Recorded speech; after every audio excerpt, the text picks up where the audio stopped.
வணக்கம்.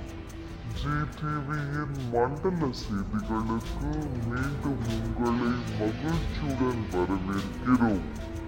உச்சத்தை தொட்ட முட்டை விலை, வெள்ளத்திற்கு நிலையான விலை கோரும் விவசாயிகள், சுற்றுலா பயணிகளை கவர்ந்த படகு சவாரி உள்ளிட்ட செய்தி தொகுப்புகளை இன்றைய மண்டல செய்திகளில் காண உள்ளோம்.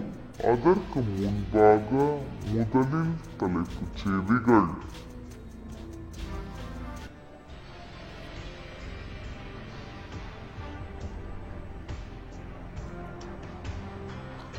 வரலாறு காணாத அளவிற்கு உயர்ந்தது முட்டை விலை. முட்டை பிரியர்கள் கலக்கம்.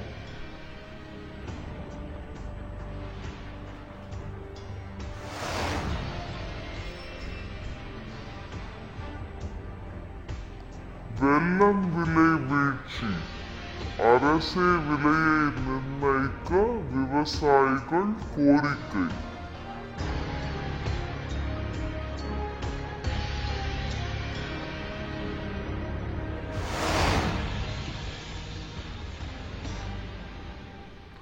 பருத்திக்கு தனி வாரியம் வேண்டும், இந்திய பருத்தி கூட்டமைப்பு வலியுறுத்தல்.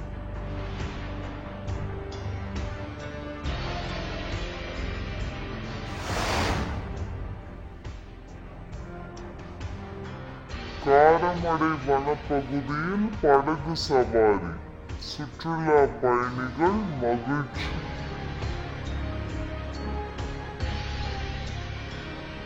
நாமக்கல் மாவட்டத்தில் முட்டை கொள்முதல் விலை வரலாறு காணாத அளவிற்கு உயர்ந்துள்ளது. இது கோழி பண்ணையாளர்கள் மத்தியில் மகிழ்ச்சியை ஏற்படுத்தியிருந்தாலும் பொதுமக்களிடையே சற்று கவலையை ஏற்படுத்தியுள்ளது.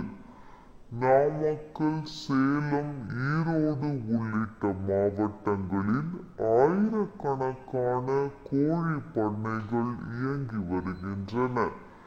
இங்கு நாள் ஒன்றுக்கு சுமார் 3 கோடி ரூபாய் அளவில் முட்டைகள் உற்பத்தி செய்யப்படுகின்றன.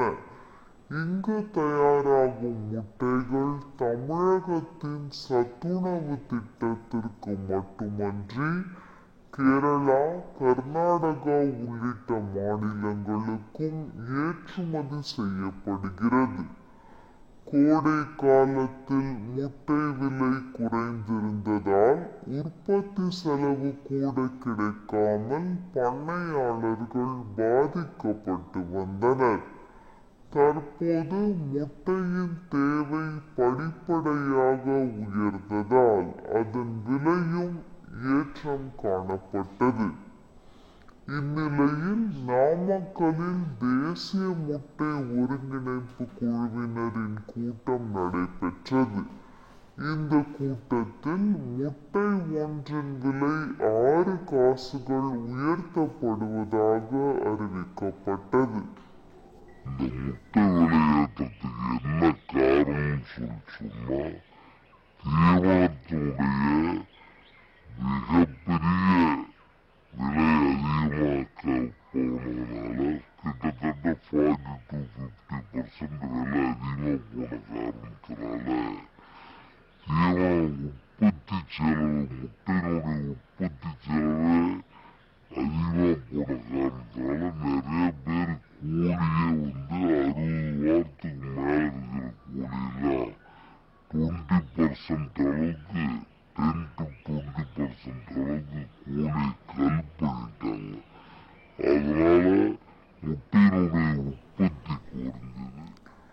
முட்டை கொள்முதல் விலை 3 ரூபாய் 40 காசுகளாக உயர்ந்துள்ளதால் சில்லறை வணிகத்தில் 4 ரூபாய் வரை விற்கப்படும் என பொதுமக்கள் கருத்து தெரிவித்துள்ளனர். முட்டை விலை உயர்வு பண்ணையாளர்கள் மத்தியில் மகிழ்ச்சியை ஏற்படுத்தியிருந்தாலும் ராக்கெட் வேகத்தில் உயரும் கோழி தீவன விலையுடன் ஒப்பிடுகையில்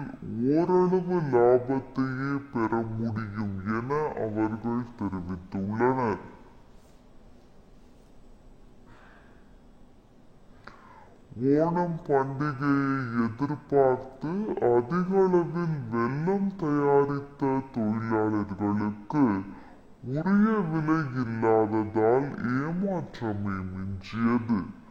நிலையற்ற விலையின்மையால் பாதிக்கப்பட்டு வரும் தங்களை காக்க வெல்லத்திற்கு நிலையான விலையை அரசு நிர்ணயிக்க வேண்டும் என விவசாயிகள் கோரிக்கை விடுத்துள்ளனர்.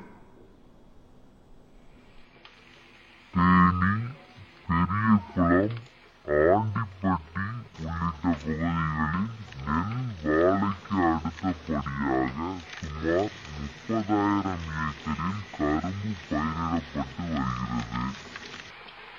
இங்கு உற்பத்தி செய்யப்படும் கரும்புகள் தேனி மாவட்டத்தில் உள்ள கரும்பு ஆலைக்கு அனுப்பி வைக்கப்படுகின்றன.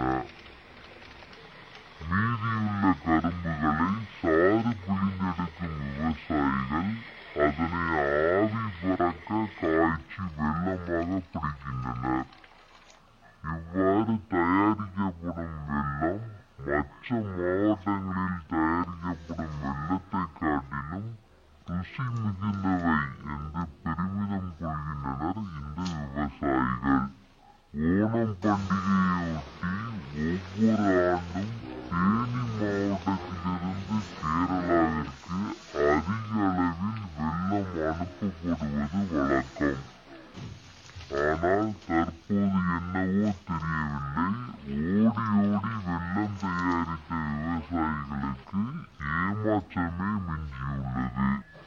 கர்நாடகா, ஆந்திரா மாநிலத்திலிருந்து போதுமான அளவில் கேரள வியாபாரிகள் கொள்முதல் செய்துவிட்டதால் தாங்கள் தயாரித்த வெல்லம் குடோன்களிலேயே தேங்கி கிடப்பதாக விவசாயிகள் கவலை தெரிவித்துள்ளனர். கரும்பு விவசாயம் 40 வருஷமா செஞ்சிட்டு இருக்கோம். 40 வருஷமா செஞ்சிருந்து எந்த லாபமும் கிடையாது. இப்ப இருக்கிற வெள்ளம் 1300 விற்குதுன்னு 1300 கூலியால் சம்பளம் கொடுக்க எங்களுக்கு சரியா போகுது.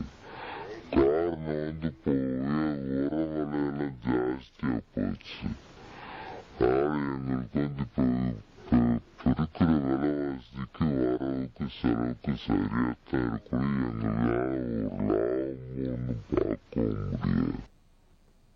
46 கிலோ எடை கொண்ட வெள்ள மூட்டை ஒன்றின் விலை 1300 ரூபாய்க்கு விலை போவதாக கூறும் தொழிலாளர்கள் இதனால் மூட்டைக்கு 200 ரூபாய் வரை இழப்பு ஏற்படுவதாக வேதனை தெரிவித்துள்ளனர். உரிய விலை கிடைத்தால் மட்டுமே இத்தொழிலை தொடரவே முடியும் என்கிறார்கள் இந்த விவசாயிகள். எதிர்பார்த்த அளவுக்கு வெள்ளம் சரியா போல மாண்டியா, சித்தூர் அப்படின்னு வட மாநிலத்திலிருந்து வாங்கி அவங்க வச்சுக்கிட்டு ஸ்டாக் வச்சதுனால இங்க இருந்து சரியா வெள்ளம் ஏற்றுமதியாகி போகல. மழை தண்ணி இல்லாததுனால விவசாயம் உற்பத்தியும் கம்மியா இருக்கு. அப்படி இருந்து விலை கூடாததுனால விவசாயிகளுக்கு இது விலை கட்டுப்படியான விலை இல்லை. எனவே தங்களை பாதுகாக்க சீனிக்கு விலை நிர்ணயித்ததை போல வெல்லத்திற்கும் அரசு விலை நிர்ணயம் செய்ய வேண்டும் என கரும்பு விவசாயிகள் கோரிக்கை விடுத்துள்ளனர். பருத்திக்கென தனி வாரியம், உரங்களை மானிய விலையில் வழங்குவது உள்ளிட்ட கோரிக்கைகள் இந்திய பருத்தி கூட்டமைப்பு மாநாட்டில் வலியுறுத்தப்படும் என கோவை விவசாயிகள் தெரிவித்துள்ளனர். பருத்தி உற்பத்தியாளர்கள், பணியீட்டாளர்கள், தொழில் நிறுவனங்கள் கலந்து கொள்ளும் இந்த பருத்தி கூட்டமைப்பு மாநாடு கோவையில் நடைபெற உள்ளது. இந்த மாநாட்டில் பருத்தி விவசாயிகளின் பிரச்சனைகள், பருத்திக்கென தனி வாரியத்தை உருவாக்குவது, உரவிலையால் விவசாயிகள் பாதிக்கப்படாமல் இருக்க உரத்தை மானிய விலையில் வழங்குவது உள்ளிட்ட கோரிக்கைகள் முன்வைக்கப்பட உள்ளன. இது குறித்து செய்தியாளர்களிடம் பேசிய இந்திய பருத்தி கூட்டமைப்பு தலைவர் துளசிதரன், மகாராஷ்டிரா, குஜராத் மாநிலங்களில்